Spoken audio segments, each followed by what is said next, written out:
Shalom, perkenalkan kami dari kelompok 9. Di sini kami beranggotakan 3 orang. Ada yang pertama yaitu Winanda, yang kedua Yeremia J, yang ketiga Yolanda Christine. Materi kami membahas tentang instrumen dan teknik pengumpulan data dalam penelitian kualitatif.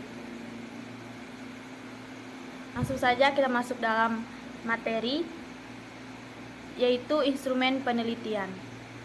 Instrumen penelitian merupakan alat bantu yang digunakan oleh peneliti untuk mengumpulkan data penelitian dengan cara melakukan pengukuran. Ada juga yang menyatakan bahwa instrumen penelitian merupakan pedoman tertulis tentang wawancara atau pengamatan atau daftar pertanyaan yang dipersiapkan untuk mendapatkan informasi dari responden. Yang A, metode dan instrumen.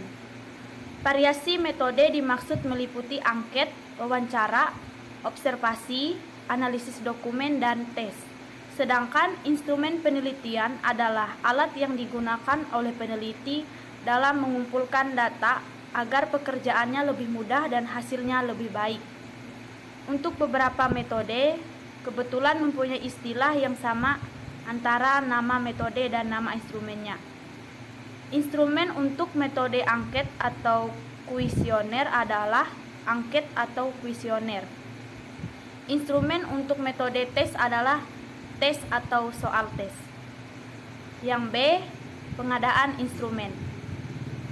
Ada 2 tujuan uji coba instrumen, yaitu yang pertama untuk mengetahui keterbacaan atau keterpahaman instrumen. Yang kedua, untuk mengetahui tingkat validitas dan reliabilitas instrumen. Yang kedua, observasi.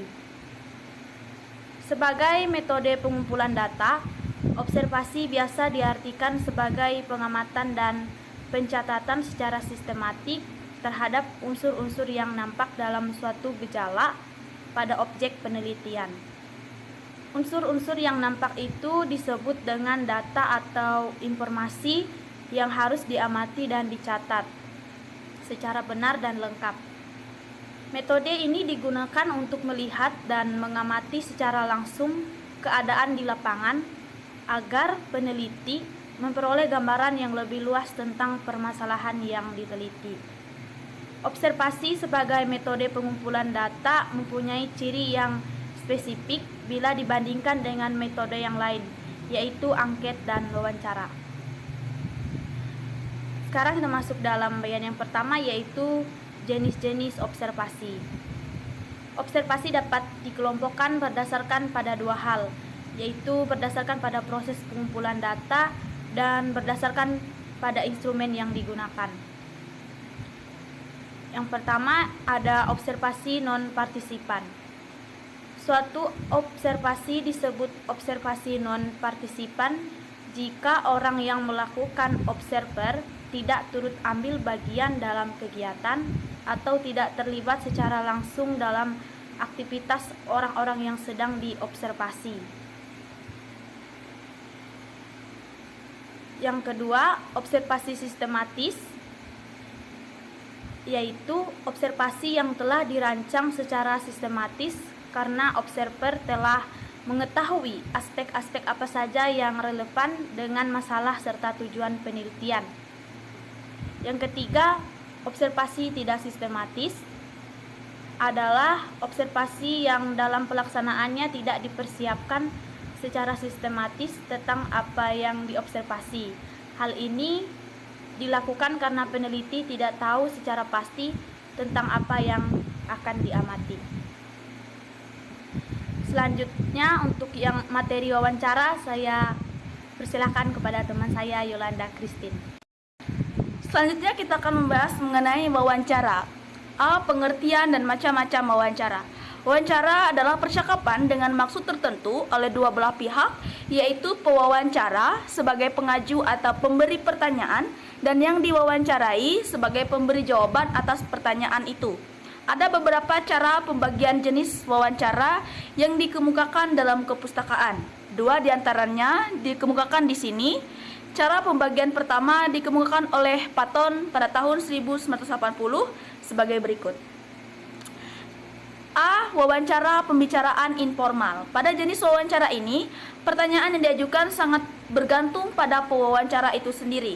Jadi, bergantung pada spontanitasnya dalam mengajukan pertanyaan kepada yang diwawancarai. B. Pendekatan menggunakan petunjuk umum wawancara. Jenis wawancara ini mengharuskan pewawancara membuat kerangka dan garis besar pokok-pokok pertanyaan dalam wawancara, tetapi tidak harus dipertanyakan secara berurutan. C. Wawancara baku terbuka. Jenis wawancara ini adalah yang menggunakan seperangkat pertanyaan baku. Urutan pertanyaan, kata-katanya, dan cara penyajiannya pun sama untuk setiap responden. D. Wawancara terstruktur dan wawancara tak terstruktur. Wawancara terstruktur adalah wawancara yang pewawancaranya menetapkan sendiri masalah dan pertanyaan-pertanyaan yang akan diajukan. Wawancara ini bertujuan mencari jawaban hipotesis. Wawancara tak terstruktur merupakan wawancara yang berbeda dengan wawancara terstruktur. Cirinya kurang diterupsi dan arbiter. Wawancara semacam ini digunakan untuk menemukan informasi yang bukan dari buku atau informasi tunggal. Bentuk-bentuk pertanyaan. Patton tahun 1980 memberikan 6 jenis pertanyaan dan setiap pertanyaan yang diajukan oleh pewawancara akan terkait dengan salah satu pertanyaan lainnya. Yang pertama, pertanyaan yang berkaitan dengan pengalaman atau perilaku. Yang kedua, pertanyaan yang berkaitan dengan pendapat atau nilai. Yang ketiga, pertanyaan yang berkaitan dengan perasaan. Yang keempat, pertanyaan tentang pengetahuan. Yang kelima, pertanyaan yang berkaitan dengan indera. Yang keenam, pertanyaan yang berkaitan dengan latar belakang atau demografi. Selanjutnya kita akan membahas bersama-sama mengenai dokumentasi, pengertian dan kegunaan dokumentasi. Metode ini merupakan suatu cara pengumpulan data yang menghasilkan catatan-catatan penting yang berhubungan dengan masalah yang diteliti, sehingga akan diperoleh data yang lengkap, sah, dan bukan berdasarkan perkiraan. Metode ini digunakan untuk mengumpulkan data yang sudah tersedia dalam catatan dokumen. Dalam penelitian sosial, fungsi data yang berasal dari dokumentasi lebih banyak digunakan sebagai data pendukung dan pelengkap bagi data primer yang diperoleh melalui observasi dan wawancara mendalam. B. Dokumen pribadi. Dokumen pribadi adalah catatan atau karangan seseorang secara tertulis tentang tindakan, pengalaman, dan kepercayaan. Maksud pengumpulan dokumen pribadi adalah untuk memperoleh kajian nyata tentang situasi, solusi, sosial, dan arti berbagai faktor di sekitar subjek penelitian. Di antara berbagai macam dokumen pribadi yang dibahas, di sini hanyalah 3 buah yang bukan diharuskan untuk disusun peneliti, melainkan memang sudah ada. Ketiganya adalah buku harian, surat pribadi, dan autobiografi. Baiklah, kita masuk mengenai pembahasan mengenai triangulasi. Triangulasi pada hakikatnya merupakan pendekatan multimode yang dilakukan peneliti pada saat mengumpulkan dan menganalisis data.